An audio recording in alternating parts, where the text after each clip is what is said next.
अस्सलामुअलैकुम वरहमतुल्लाहि वबरकातुहू। बिस्मिल्लाहिर्रहमानिर्रहीम। अलिफ लाम मीम स्वाद। ए पैगंबर सल्लल्लाहु अलैहि वसल्लम ही किताब आहे जको तोते नाज़िल कयो वियो आहे त तू उन सां माण्हुनि खे ख़बरदार करी। तंहिं करे काफ़िरनि जी मुखालिफत जे करे तुंहिंजे सीने में तबलीग ऐं माण्हुनि जी तकज़ीब या कूड़े भाइण जे डप खां तंगी न हुअण घुर्जे।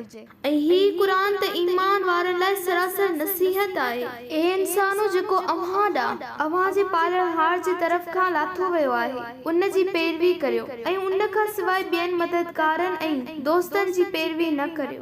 अफ़सोस आहे त तव्हां माण्हू तमामु घटि नसीहत वठो था ऐं असां केतिरनि ई ॻोठनि खे नास यानी बर्बाद ऐं वीरान कयो आहे। पोइ मथिन असांजो अज़ाब या त राति जो ओचितो अची कड़कियो या जॾहिं उहे मंझंदि जो आराम करे रहिया हुया।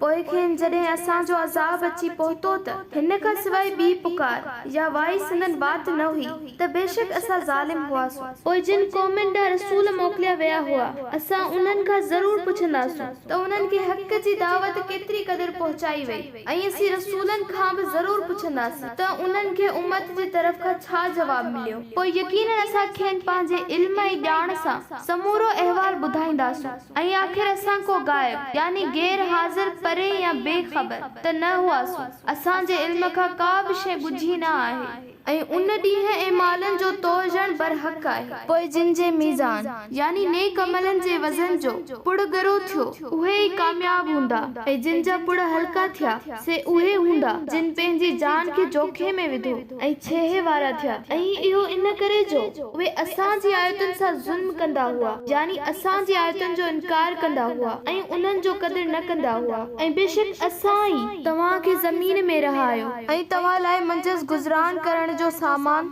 ऐं ज़रिया मुहैया कयासीं, मगर तव्हां माण्हू घटि या बिल्कुलु थोरो शुक्र अदा कंदा आहियो।